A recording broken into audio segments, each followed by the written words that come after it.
Well, for 11 days now, US Postal have continued to lead this race since the team time trial. Another day slightly uphill as we climb towards the end of one of 165.8 kilometres. The riders moving away from San Vicente del Raspig on to Caravaca de la Cruz. And this is the sort of gradient the riders can expect. It's pretty open countryside. The wind's always a problem in the area, but thankfully things aren't too bad all around. The weather not too bad either.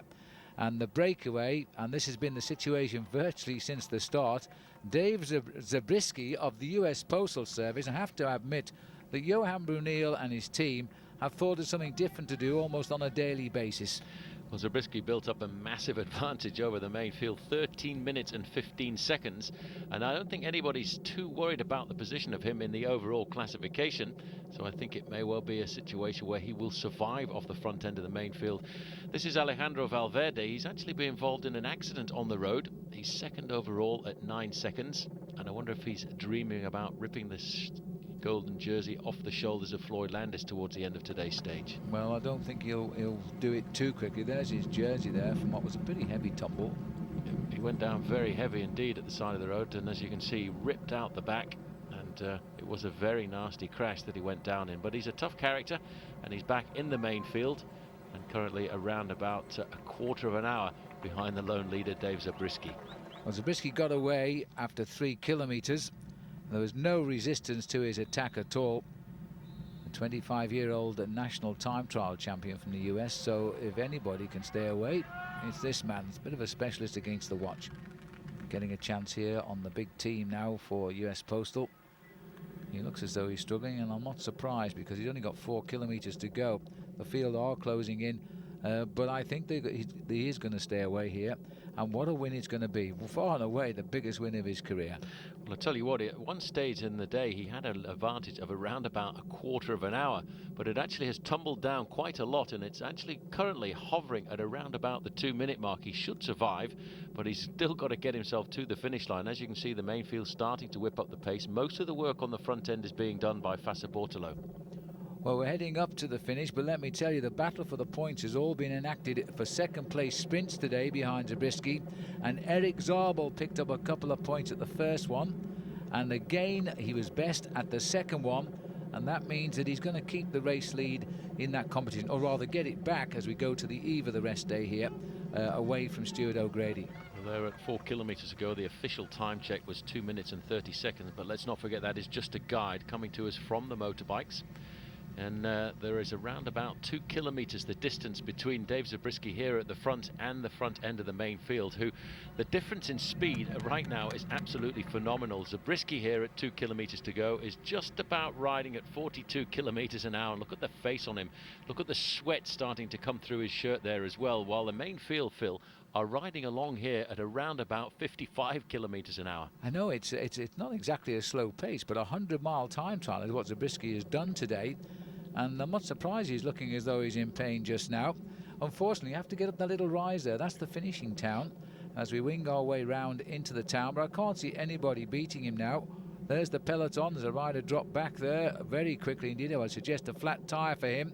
The long line of cyclists here in angry mood now. The sprinters, of course, are going to take part in a sprint royale for second place with a gap of 2 minutes 9. That's what it will be. And Zabel and O'Grady, more or less, the one that finishes in front of the other, will be the next wearer of the points jersey. It's been an unbelievable battle, really, since day one between those two riders. This is Zabriskie still holding on to 2 minutes advantage, and he shouldn't really lose that, although it is a nasty climb up to the finish line. I don't think I could imagine a situation where he's going to lose a minute for each of the final 2 kilometres. But look at that salt coming through his jersey there. It's been a very long, hard day in the saddle for this man, and he certainly is riding to a very successful stage victory. And what a Vuelta a España it has been for the US Postal Service in their farewell swan song in the Grand Tours, because next year this team will change its name to the Discovery Channel. That's right, magical, I suppose, is the wrong word, because they've just had a wonderful tour. Ever since they got the lead originally, Floyd Landis is going to have no problem taking it again now. This is the end of stage 11, so we're 12 racing days into the tour, and there's only been one team leading it. That's half of the race, slightly more than half of the race, US Postal have really had a great tour, that is for sure. And today they're going to finish it off with a stage win, which I would think they didn't plan, and they certainly couldn't have expected. When one rider goes clear after 3 kilometres, you don't expect to see him still in the lead with a couple of minutes in hand when you get to the end of the day. But that's the way it's going to be. And at 25 years of age, this is the finest win for Dave Zabriskie. He turned pro back in 1999 for Nutrafig, had a couple of wins then. He's then been around the small teams before US Postal recognised his potential, took him on board back in 2001, and this is without doubt his best result, and couples up with his fine 5th place rides in the Tour of Georgia and the Dunkirk 4-day in France last year. So the USA time trial champion has shown us his real talent and time trial to a great win today. Well, it's not the easiest way to get a win in a bike race like this, and it's certainly been a very long, lonely day for Dave Zabriskie, but he gets the win. He can celebrate over the last few kilometres because he's still hanging on to a good 1.5 minutes advantage over the main field. Actually, there in the distance you can see them as Zabriskie celebrates over the line to get the win. What a long ride that was for him. 100 miles, 4.5 hours in the lead. Oh, you can't believe it. Congratulations all round. He's not worried about time, he's not worried who finishes second. He's got the stage win in the Vuelta España. This is the build-up now, and guess what? Petacchi sent his team to the front once again, and Zabel is there in 3rd place. O'Grady is on Zabel's wheel because he's wearing the points jersey at the moment. If Zabel finishes in front of him, he won't be wearing the points jersey, not tomorrow but the day after. We're all having a rest tomorrow. Well, there's a sprint lead out there coming for Alessandro Petacchi. I'm surprised to see him sprinting out for 2nd place, because at the end of the day he normally likes to just try and get himself, in fact it wasn't Petacchi in first, Petacchi's in about 3rd position there. Zabel's got the lead. Oh, and poor old O'Grady's been sandwiched out of that one. He couldn't go through with that. It was an impossible gap on the left of our picture, as now they try to go for the line yet again. This is going to be a great sprint. Zanotti is the rider in yellow trying to get through. Zabel is going to come through the middle over O'Grady, or is he? And that's Petacchi coming now on the left from a long way down, and on the line I think he got it. Alessandro Petacchi has just pipped Stuart O'Grady, and by virtue of that sprint, O'Grady will keep his points jersey. Well, I don't know where Alessandro Petacchi came from there, because he was completely and utterly boxed in. About 50 metres to go, and he came right around the outside with an incredible acceleration. But O'Grady and Zabel are having an unbelievable battle, and in fact Marco Zanotti gets in between O'Grady and Zabel. Well, it's even worse for him. It's worse for Zabel, but better for O'Grady. Absolutely right, because O'Grady had lost his lead on the road today to Zabel. Now he's got it back again in the final sprint. Overall, let's have a look at it, because I think we'll see, we should do indeed, that Floyd Landis has brought this race to the rest day, having kept US Postal in the golden jersey from day one. Starting as we finish, but it's been around the team a bit, that golden jersey, in the meantime. And there is O'Grady confirmed, just 2 points ahead of Zabel in what is an intriguing points competition. Frere 3rd, and Petacchi, despite his stage wins, only in 4th place. In the mountains competition, Jose Miguel Elias has 48 points, 10 more than Jimenez and David Fernandez there. So after a day of rest, the race continues now as we're heading and continue what is going to be a very, very difficult final week, but really it starts today. 145 kilometres, a mountain top finish on the ore category climb with a couple of steep ones on the way as well. This will be a return, we would expect, of the Valverde Heras big battle at the top, and expect a little bit of help for Heras coming from Isidre Nozal. It is a very difficult course, and the fact that it's just 145 kilometres is going to make it just that little bit more difficult. Looking at the back here, number 11, you can see bearing the scars from that crash of just a couple of days ago. And that, in fact, is Alessandro Valverde. That's what the race route looks like here this afternoon. Velefik, the first category climb to start off with, followed by the Calor Alto, and then finishing off with the Calor Alto for a 2nd time. And I tell you what, that really is a very nasty little climb. Well, this is the one that they are all fearing today, and already we are hearing of a massive number of riders dropping out along the way. Pavel Tonkov has gone from Vino Calderola, the world champion. Astaloa didn't start this morning, by the way. And another riders, none of them big names, but they've all been dropping out. AG2R are very thin on the ground now. A couple of riders only left in the team because they've lost 2 more today from their squad.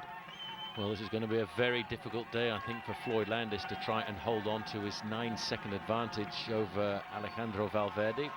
Valverde just waiting in the wings to see if he can take over the overall classification. This is Marcos Serrano in 2nd position, and just in front of him, the man who was very aggressive just a couple of days ago, and that was a very big climber, Félix Cárdenas. Yes, and Cárdenas on another expedition today, and if he can keep this up, he's going to find himself in the King of the Mountains jersey tonight.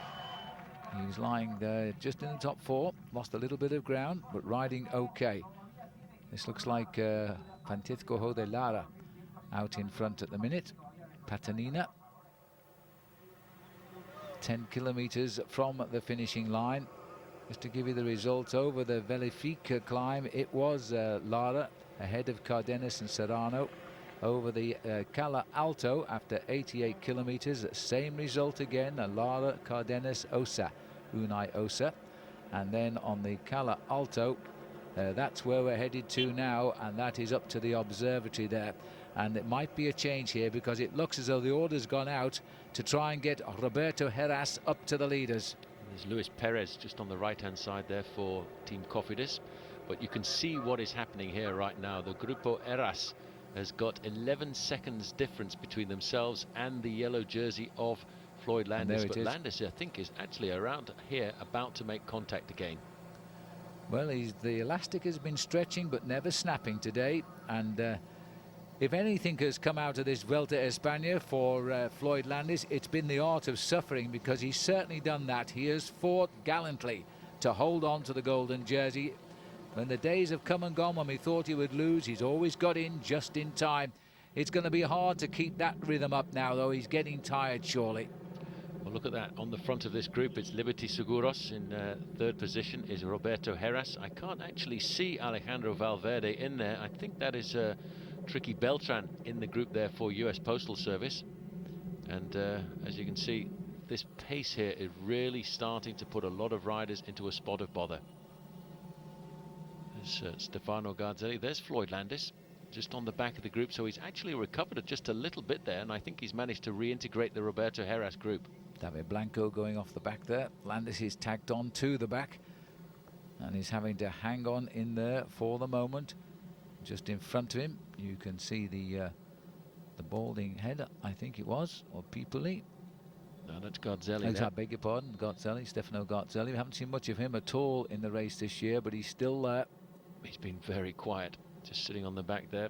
You can see David Blanco. I would expect that the man in 2nd place in the overall classification, Alejandro Valverde, should be in this group, although I haven't managed to spot him just yet.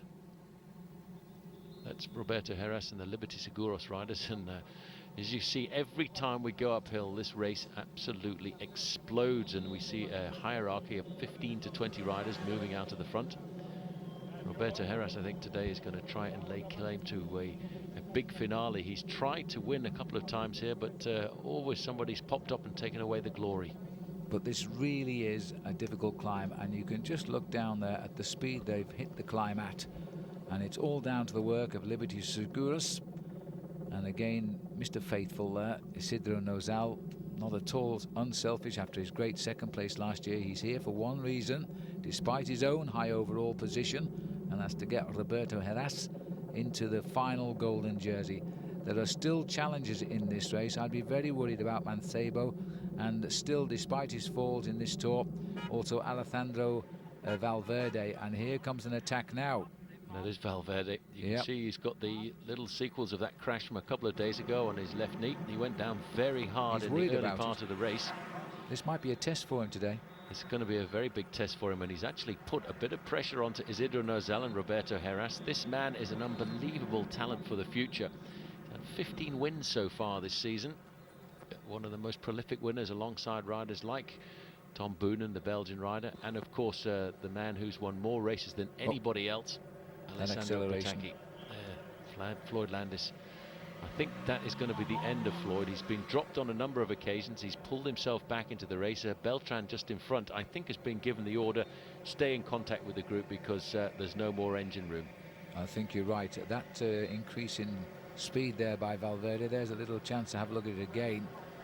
Was a chance to lift it up another notch. Now at that point you see Landis was tagged onto the back there of Garzelli's wheel, but there was a very fast reaction from Liberty Seguros, and it was a little bit too fast, the acceleration, for Floyd Landis to cope with.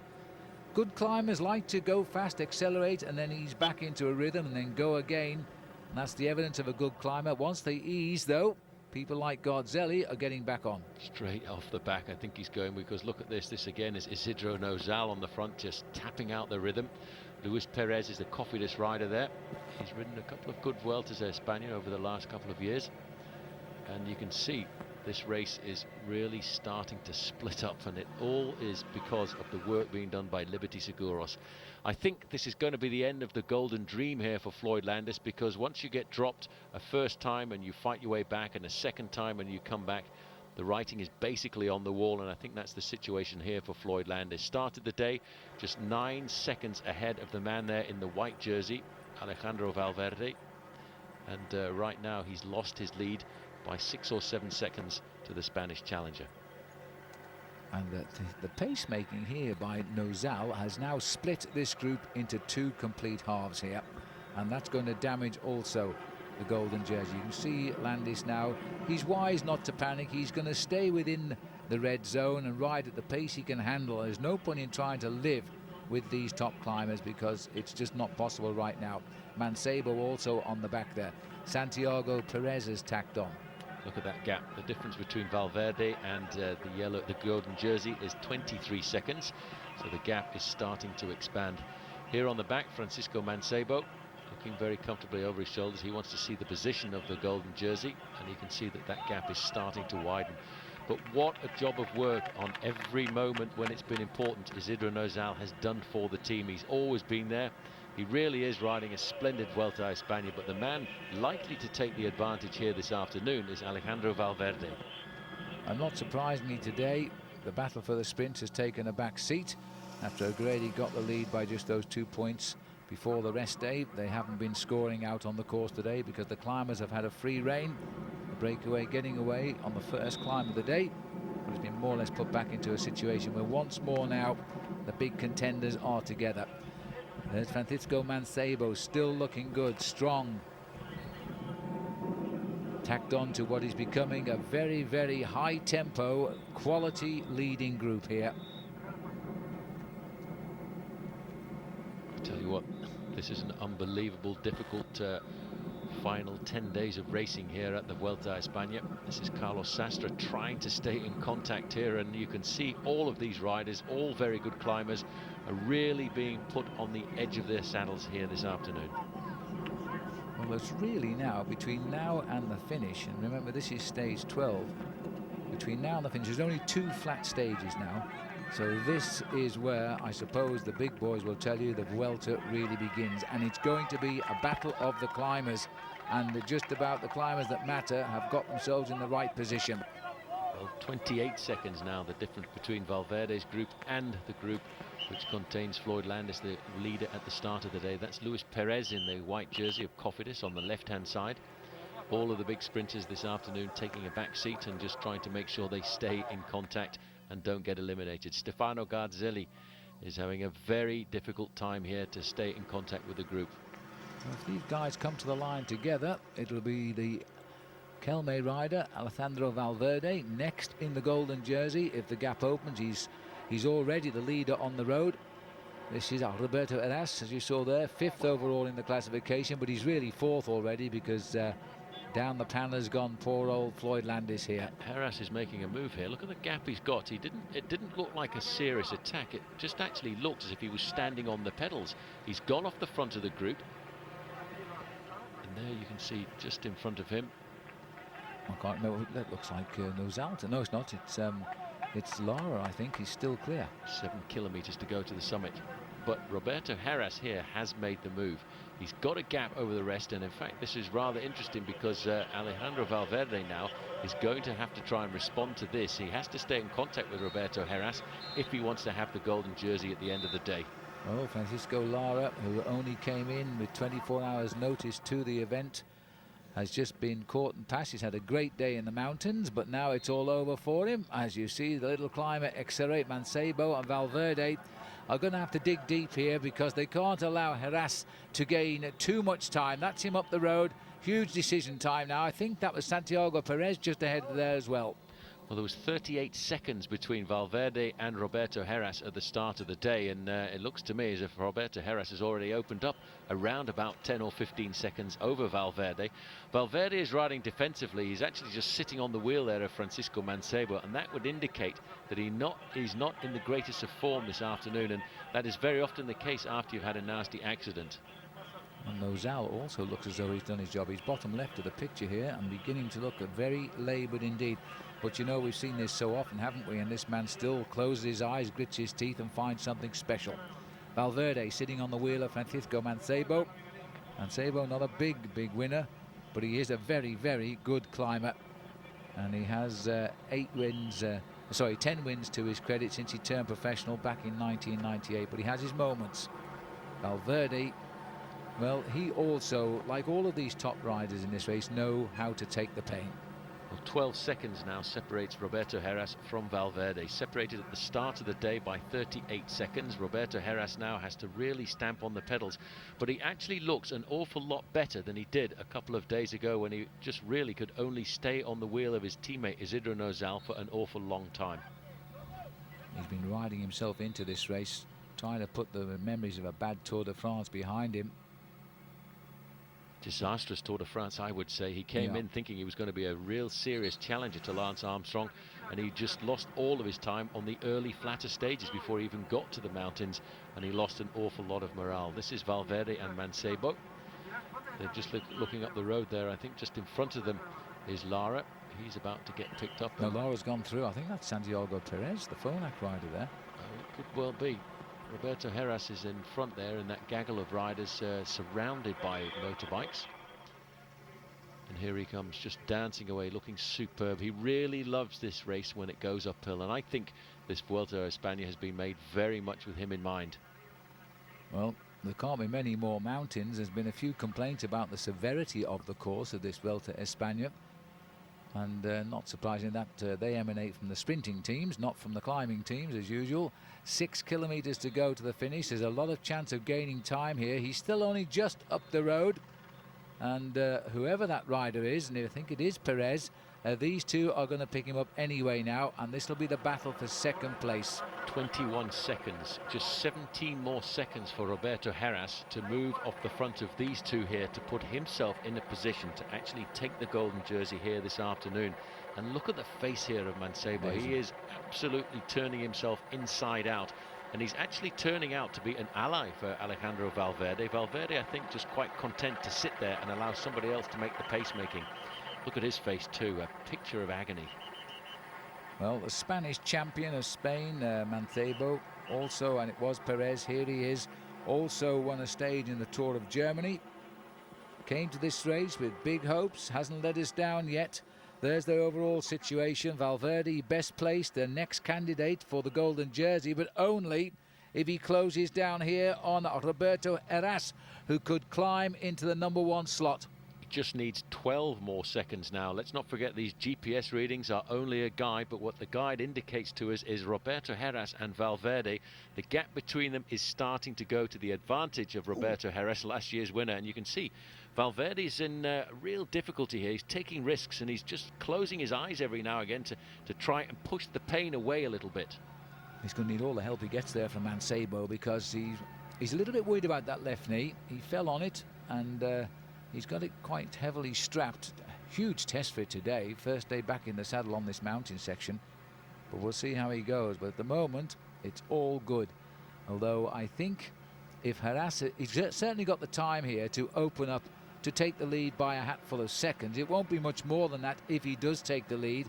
One thing's for sure, for the first time since this race began.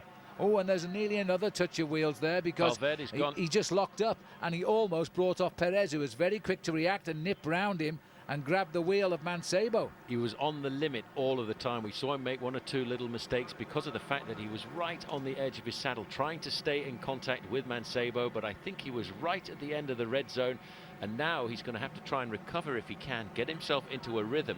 But this bodes well now for Roberto Heras. Just 6 seconds more Roberto Heras needs over Valverde, and he will be riding himself into the golden jersey at the end of today. And I think he knows that. Look at the way he's pedaling. It is so easy, so smooth, the way that he rides this bicycle when it goes to coming up hills. He is really one of the masters. Well, a great climber is poetry in motion. You can see the scars on the elbow there of Valverde. An innocent but very heavy fall he had, and it's taken him a while to get back in. And today he's losing a little bit of time, but it won't be a race loss overall yet. But once you let Heras get away like this, and he was launched again by his faithful teammate Nozal, as we go under this banner, 5 kilometers to go. Still 3 miles. It means you can lose an awful lot of time yet to this man. You certainly can, and let's not forget Floyd Landis, the leader at the start of the day, is losing a huge chunk of time. In fact, at the moment, the overall leader is more than 1.5 minutes in arrears, so he will plummet down the overall classification tonight, with these two men looking at riding themselves up higher in the standings. Perez there in second position. He is riding a very good Vuelta España here, but Mancebo, I think, before the start was everybody's favourite to finish in the top 3. 5 kilometers to go for Mancebo and Santiago Perez. Well, Tyler Hamilton, who picked up the time trial win, we haven't seen him in our camera shots since, and it looks as though Perez is going to try and fly the flag for the Phonak team overall. Well, Valverde's lost his chance of trying to get the golden jersey there unless he can recover over the last few kilometers, because there he is at 44 seconds to Roberto Heras. He started the day with a 38-second advantage over him. It's 36 seconds between Heras and Mancebo, and a further 8 back to Valverde. That's going to take some closing now. We're still talking seconds at this stage of the Vuelta. Almost said the Giro d'Italia, but that was a few months ago. And we're looking now at the white jersey here of Valverde. Valverde just got to find himself a little bit of rhythm, and it's not surprising, you know, when you take a knock like he did, it's very difficult to bounce back. I think in the back of his mind he was hoping this afternoon they would have a very good chance of getting the golden jersey. I don't think he expected to see such a vicious attack coming from Roberto Heras, top left-hand corner. The two chasers in second and third place on the road there, Mancebo and Perez. Fourth place on the road, down in the bottom left-hand corner, is Alejandro Valverde, the star, I am sure, of the future of Spanish cycling. But here this afternoon, his body is asking for mercy, asking just to slow down a little bit, to try and take the pain away, compounded by the fact that not only is his body in pain for going uphill, but also by the fact that he went down in a very nasty accident just a couple of days ago. Well, as we go under 4 kilometers to go, Floyd Landis apparently is more than 2 minutes behind, with still 4 kilometers to go. So we are looking probably at the new leader of the Vuelta now. New leader, but a familiar name, Roberto Heras. He's had a wonderful relationship with this race, and he is the defending champion. Let's not forget that. But in 2003, when he won this race, he only wore the golden jersey for 2 days. Right down to the very end, and poor old Floyd Landis, I think, you know, he's really held on to that jersey for a number of days now, and a couple of occasions we thought he was actually going to lose it, but he kept hold of it. And I think what's happening now is the lights have gone out and he just doesn't have anything left in the engine room, and he's just going to try and survive. But even if he stays at 2 or 3 minutes in arrears, he could keep himself up in the top 10. Well, Valverde is going to take a little bit of heart and 4 kilometers to go and keep his pressure on, but look at the clock. He is now conceding more or less 1 minute under the banner, and that is now getting a little bit more serious, I think. A lot more serious. He's just got to try and concentrate now on making sure that he loses a minimum amount of time, not to panic. Even though he knows he's losing serious time to Roberto Heras, what he has to do is just find a rhythm which is almost comfortable, but that's a very difficult thing to do on a mountain like this, as Heras makes it look so easy, so smooth, and this is what he really is good at, and this is why he was signed up a couple of years ago to go across to the US Postal Service to pace a man by the name of Lance Armstrong to the heights of the Tour de France. But now, since he left the team last year, he had a disastrous Tour de France this year, and now I think, Phil, he's on the road of this finish this afternoon. He's making amends for that. Well, last year he won this race by winning the mountain time trial on the final weekend to Abantos. where he destroyed his teammate, rather, Isidro Nozal, and became the winner. Second time he's won that. Now he's laying the foundations, perhaps, for a third victory here. There are still pockets of resistance, though, and there's still some tough mountains which lie ahead. He'll be mindful of that, because you see how the form changes. One day you ride well in the mountains, next day you lose time. And right now the man losing the time is Alessandro Valverde, which Heras will be pleased about, because I think that man has worried him. Little bit of a rejuvenation coming from Santi Perez, though. He was nearly 5 minutes behind at one stage in this race. He is now closing the gap. Look at that, those are big gaps now starting to appear to the hopeful Spanish rider Alejandro Valverde. They expect a lot from this man in the future. But I'll tell you what, Roberto Heras has had an unbelievable relationship with the Vuelta a España over the years, and I think since he first rode the race back in 1997, I don't think he's ever finished lower than 6th place in the overall classification. Well, he's certainly won 7 stages, and he might be lining up for his 8th stage victory throughout history. Sorry about the little spot on, it looks like a halo, doesn't it, over Roberto Heras, but that looks like a bit of dampness has crept into our camera lens there.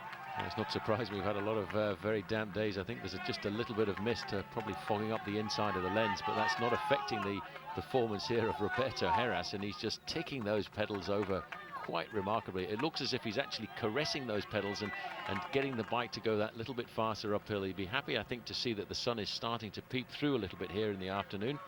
But he is opening up some serious gaps and making some serious damage onto the overall classification, which will have a very big turning upside down this afternoon.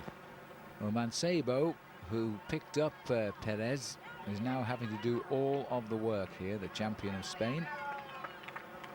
And he's working as hard as he can, just about, and Perez is making the most of it.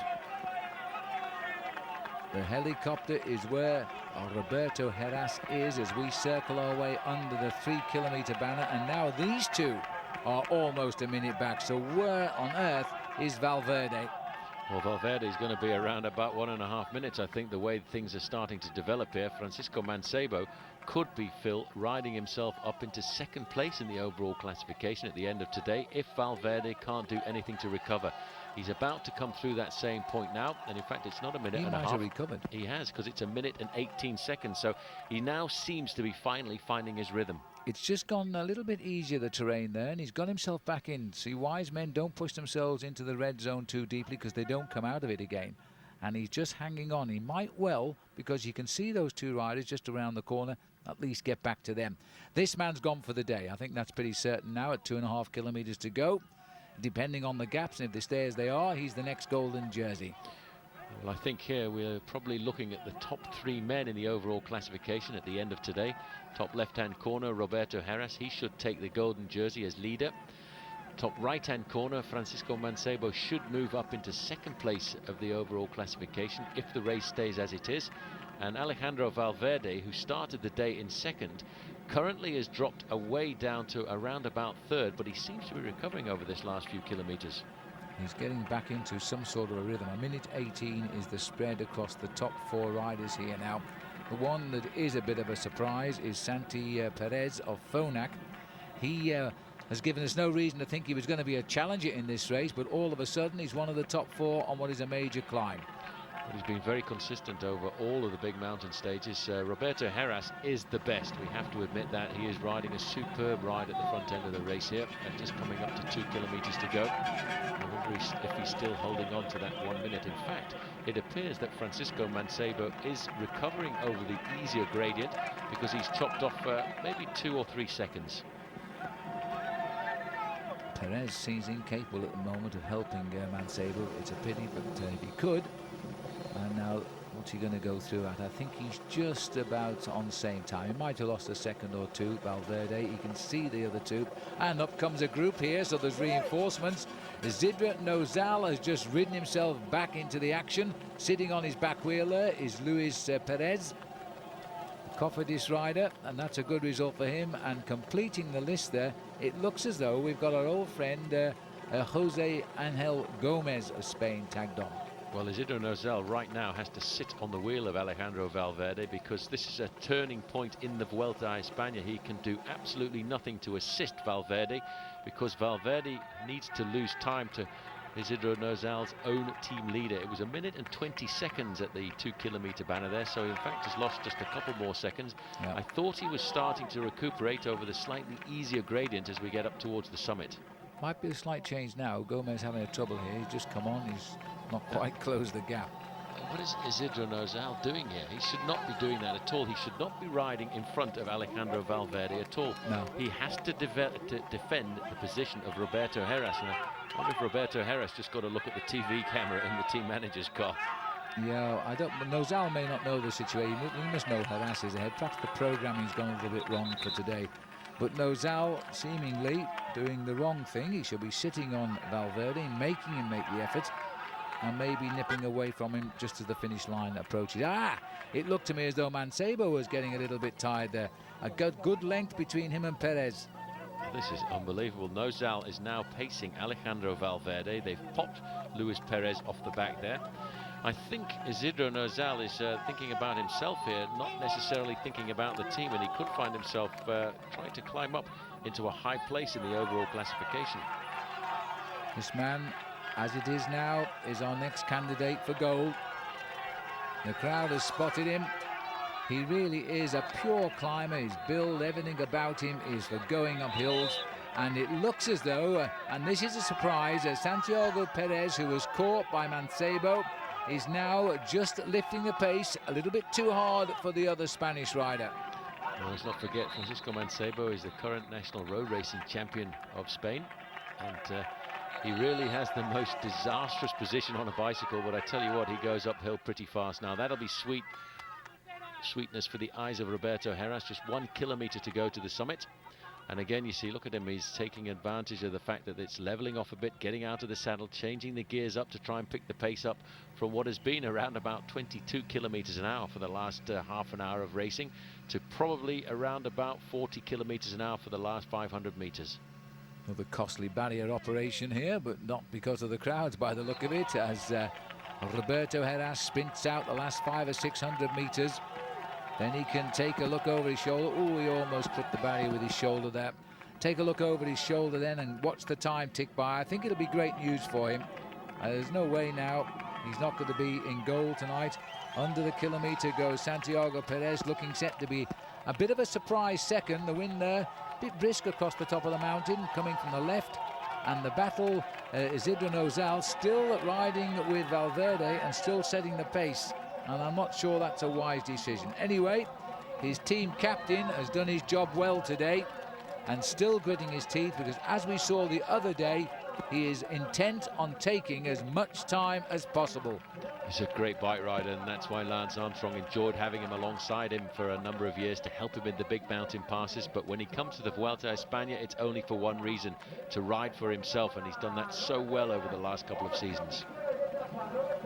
So down the home straight for a familiar sight for Roberto Heras. He's racing towards his 8th ever stage win in the Vuelta, and is he laying the foundations now to become the final winner of this year's Vuelta España? He certainly looked good all day, and he's got the time gap which will give him the race lead. So shall we say it's all going according to plan at the moment. But look at the average speed of the day, Phil, 33.5 kilometers now. It's been a very difficult day in the saddle with a lot of big first category climbs. This is a good ride. This is Perez coming up here. Well, he was nearly 5 minutes down, so he's doing himself a world of good today and could be coming up towards a challenge here. In fact, he's done an incredible last couple of kilometers, because he was around about a minute behind Roberto Heras, and he's going to be just outside of half a minute. So he, in fact, has ridden probably one of the best last 2 kilometers, 34 seconds on the line. And the battle for Valverde, the man who can suffer and suffer. This is Mancebo. He'll get the 3rd place finish. He conceded a lot of time to Perez in that long straight, which is something of a surprise. 53 seconds down on the winner. There's no doubt then who is the next leader. It's certainly Roberto. And Valverde, helped along the way by the teammate of Roberto Heras, and to no avail here, because Isidro Nozal really has gained nothing on this. Now he's content to follow and let Valverde take him to the line. About a minute and a half by the time he gets down there for these two. And that's a big loss today. It's a huge loss for a man who will now rue the day that he actually fell off on one of the flatter stages, because I think it's that accident that's led to him having a very bad day here in the saddle. A minute and 27 seconds there for Alejandro Valverde, and his dream of gold has just been blown out of the water. Luis Perez coming in there. Alongside Angel Gomez. They were outside of a minute and 38 seconds, but there's no doubt who the winner is. Roberto Heras, 4 hours 20 minutes. Perez, the big surprise. Mascots all round, bouquet of flowers, familiar sight now, stage winner, and very shortly I think they'll be calling him back on board for a golden jersey. He held it for 2 days last year, 6 days in 2002. He's left himself in with a chance of beating both of those records. He now leads the race by 35 seconds over Mancebo. Valverde's dropped 1 place to 3rd. Nozal still there in 4th. Floyd Landis done well, but conceded 2 minutes 19.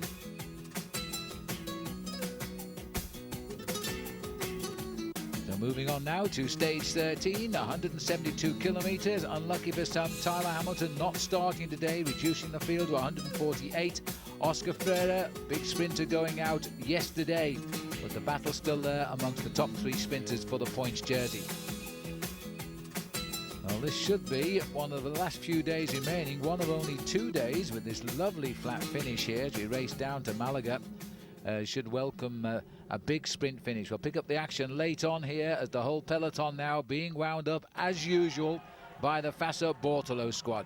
Right on the front end of the main field, Fassa Bortolo getting themselves organised into that big long train, once again trying to look after their man Alessandro Petacchi.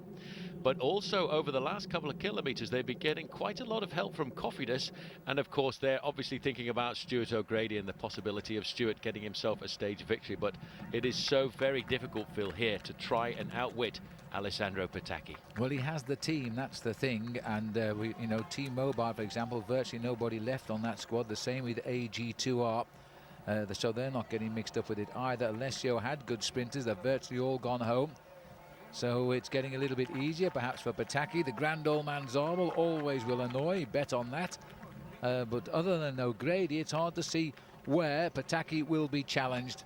And he's got control of this race on a lovely approach to the finishing line here in Malaga now. It's been a fabulous day's racing this afternoon, all along the Mediterranean coast. Slight undulations, but nothing really too much to worry the sprinters at all, which is why there are still almost all of the 148 riders together coming into the final kilometre. It's the sort of day that the climbers wanted, because tomorrow is another tough day in the saddle, and they'll be back in action. But for today, Petacchi will have ticked this one off as one to have, and he's looking for stage win number 4. Look at the team there now stretching out. They're down to the 3 final men. In 4th position there is Alessandro Petacchi. Erik Zabel taking up the place that he prefers there, right on the wheel, but just coming onto his shoulder there, the yellow jersey of Marco Zanotti just moving in there as well, maybe trying to upset the party. Watch out for Stuart O'Grady too, wearing the points leader's jersey, which has been thrown around consistently between him and Zabel. There's the train, there's Zick gritting his teeth now, the pink jersey of Zabel. No team support at all, really. He's got to make the best of everybody else's back wheel. As they go on the right-hand side of the road now, trying to sort it out. There's going to be 1 or 2 new sprinters on the block here now, but a familiar finisher and a familiar second, because it's another 1-2 and the same order. Petacchi, Zabel. Zabel will claim probably the points leader's jersey with that. Looked to me as O'Grady was either 3rd or 4th. And look at that little graphic on the right-hand side. Velo sprint, 65 kilometres an hour. Alessandro Petacchi, though, Phil, is so confident. He's just looking over his shoulders all of the time to see where the challengers are. But the only man in this sprint able to stay anywhere close to him at all was Erik Zabel. And that was nice to see that Pedro Horillo got across the line in 3rd place. Stuart O'Grady wasn't too far behind. There's the quick-step rider coming through there for 3rd. O'Grady coming across the line for 4th. But I think that might well swip the points jersey around. Well, that was the anticipated finish, but poor old Erik, I think that's the 5th time he's taken a second place sprint here in the Vuelta this year. What a shame he couldn't have converted those to wins. But he's lined up behind Petacchi. Petacchi continues to just leave himself an outside chance of winning this race on points. but at the moment it's still a battle between O'Grady and Erik Zabel, and I've totally lost count of how many times that jersey has switched shoulders, but it'll do so again now. Erik Zabel in charge. Well, there's an interesting fifth place too. Christian Moreni getting himself up there with the sprinters, more reputedly a man for the attacks on the flatter stages, but this time mixing it with the sprinters. Eddie Mazzolini in 7th place, Guido Trenti getting himself 8th. He was one of the last men to launch the Fassa Bortolo train, and Alessandro Petacchi to win number 4 here at the Vuelta a España. He really is becoming the #1 man of the Grand Tours. Well, he's had a wonderful season this year, there's no doubt about that. Overall, they're all together, no change at all. Heras keeps his golden jersey complete on day 1 in defence. Mancebo in 2nd, Valverde, Nozal, Floyd Landis still very... Oops, steady on, Roberto, and he dropped the trophy. Well, Roberto Heras now take a back seat for the next 24 hours as well, because the next big rendezvous is starting to loom on the horizon, because when you get down to Malaga, you're not far away from the Sierra Nevada. Indeed, indeed, and that's where we're headed to now. We're back into the mountains today, stage number 18, stage number 14, as we head up from Malaga to Granada. Just on 100 miles, a 2-second category. The first category nicely strategically placed before we dive down to the finish in Granada, and this could be a day, it should be a day, when we see the climbers return to the fray. We're getting ever close now to the battle in the Sierra Nevada of the mountain time trial. Beautiful scenery now as the Tour of Spain. It really is a beautiful country, Spain, and we'll see the best of it when we race around it in bike racing formation. A little bit of a breakaway on here at the moment. This is a beautiful part of the world, and we're right at the southern tip of the Iberic Peninsula, and this is where the majority of Europe comes to make their holidays throughout the year, really, because it has one of the nicest climates throughout Europe, with temperatures very rarely going anywhere near freezing at all. Just looking at the results, so my goodness me, that was a tight turn around that corner. The Shimano car did well to hold his line, so did Santiago Perez. But these are pretty exciting descending photographs from the cameraman, who didn't flinch when he went around that left-hander.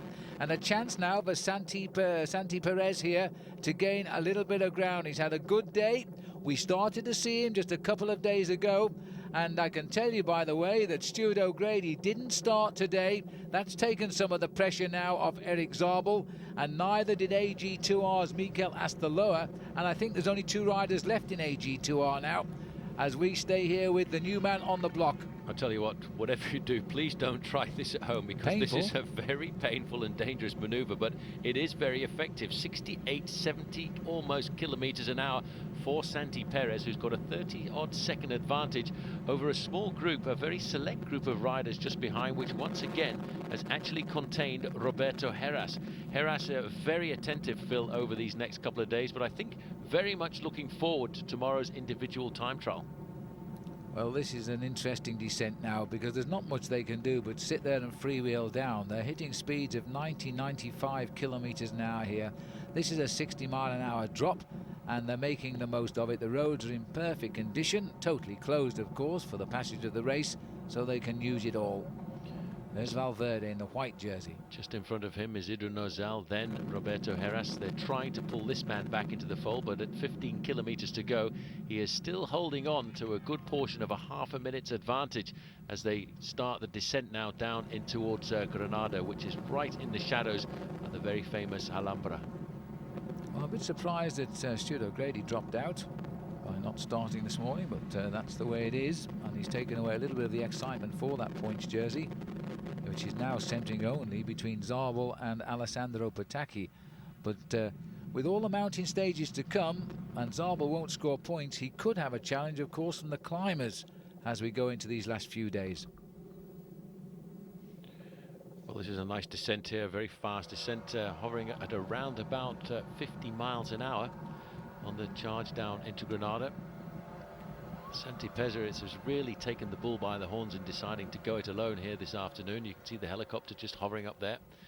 This is Garcia Queseda from Team Kelme, and I think what he's probably trying to do is to whip up the pacemaking a little bit for his own teammate Alejandro Valverde. Luis Perez is taking up the chase just behind him.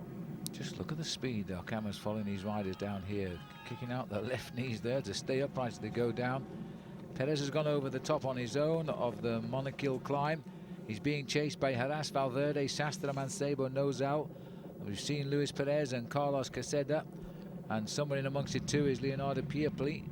But this rider suddenly finding himself again here. He started to come good. He's had a very quiet tour. It was all the fingers are pointing at Tyler Hamilton as the likely man to lead the team.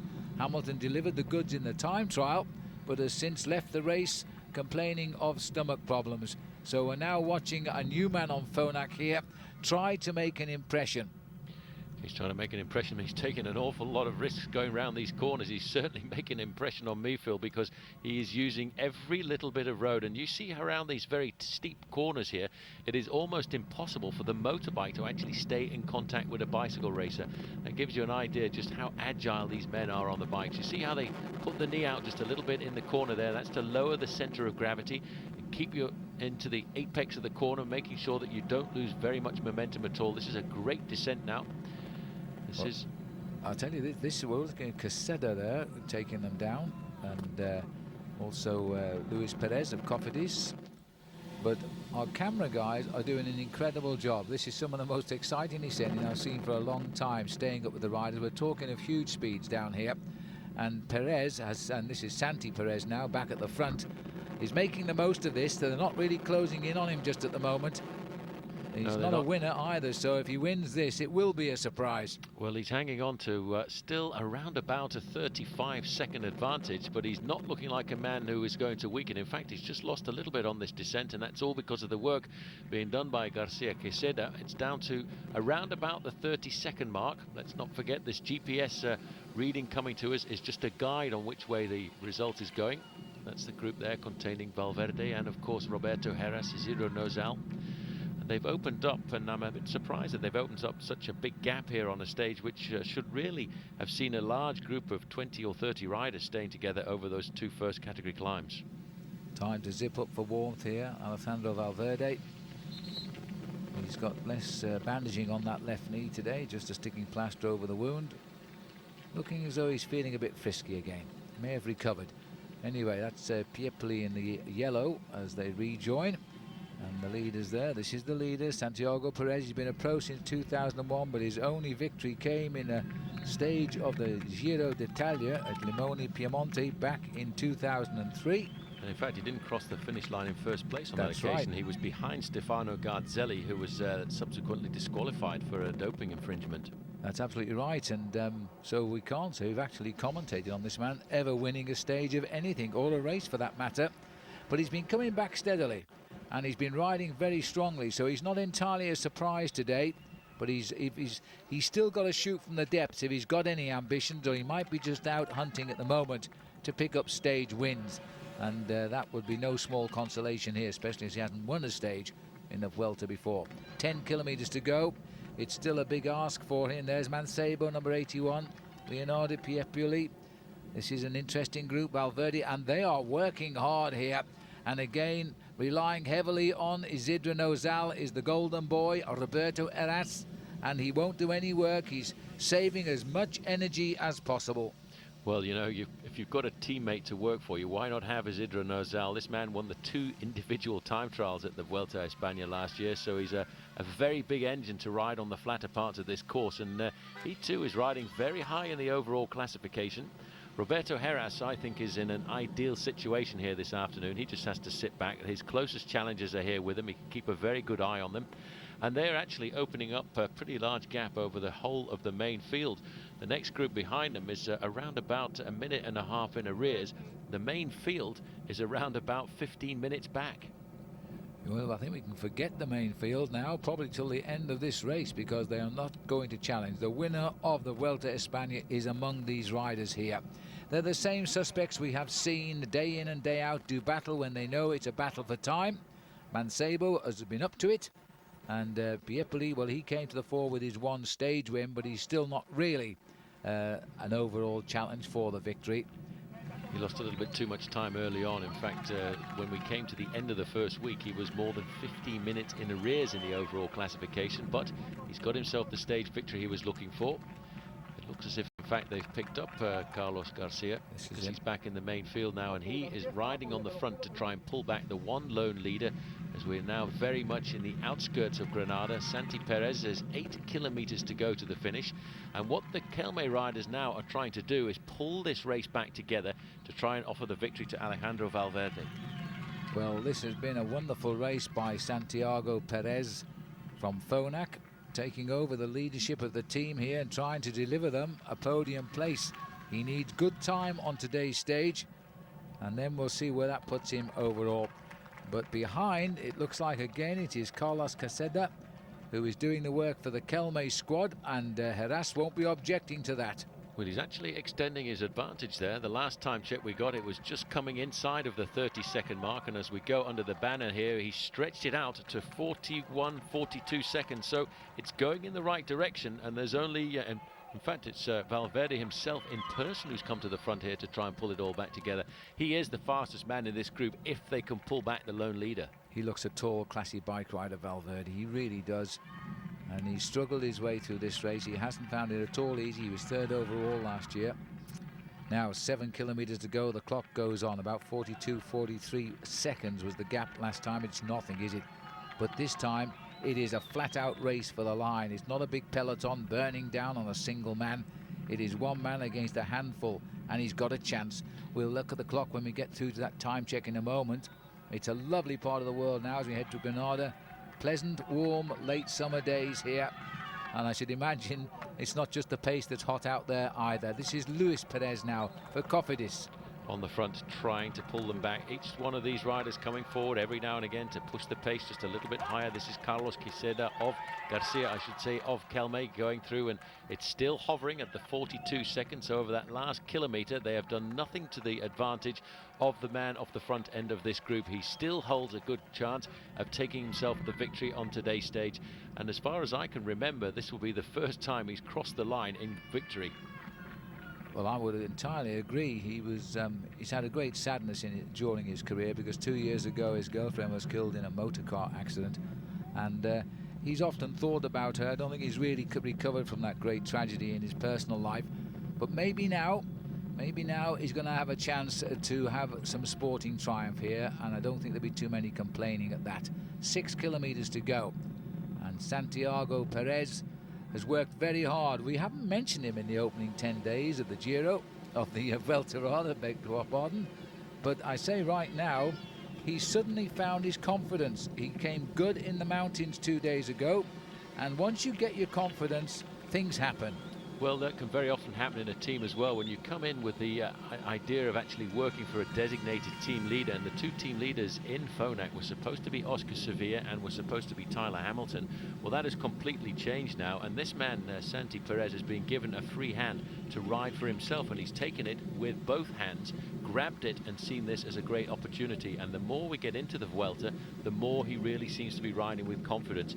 He's clocking out these 1 kilometer rides at the moment at around about 1 minute and 10 seconds, and that's just around not far off 50 kilometers an hour. So he's not a man who is fading. Well, he's had a good dress rehearsal for tomorrow's mountain time trial as well, because the Monachil, which he's been over now, will be gone over again tomorrow in the mountain time trial as we head off into the Sierra Nevada. And good dress rehearsal, but he may be giving away a little bit too much of his energy today. This is the day he's probably chosen, knowing that the big hitters will be concentrating on the mountain time trial. Yes, they'll be trying to keep just a little bit back in reserve, although it doesn't look very much as if Kelme are keeping anything back in reserve at all. They're thinking about the stage victory as well, because they've got the fastest man in the group just in 2nd position there, Alejandro Valverde. He's a very rapid sprinter. They're not doing anything at all, just 1 or 2 seconds. Yeah. It is fluctuating between the lone leader and this group of riders who are really the top men in the Vuelta a España. And if you look at the position here of Santi Perez, Phil, he is not showing any signs of weakness. He's locked solid right in the center of the handlebars here, still looking exceptionally strong. 4 kilometers to go. He's only now got around about 5 more minutes of effort to go. Well, just under 3 miles to the finish for him, and he's really conceding nothing. The clock is on again now at 4 kilometers. They're flying over the kilometer balance, but they are taking this attack seriously. Maybe they know something we don't, and maybe they fear this man, because they are not giving him the lead we would have expected. He's not yet a challenger for a podium place in Madrid. Well, one Perez chasing another Perez. That's Luis Perez on the front for Team Cofidis, and he's whipping up the pace, and immediately he starts to slow down. It's Alejandro Valverde taking over and coming up. About the same, isn't it? It's hovering. It's exactly the same at 39 seconds.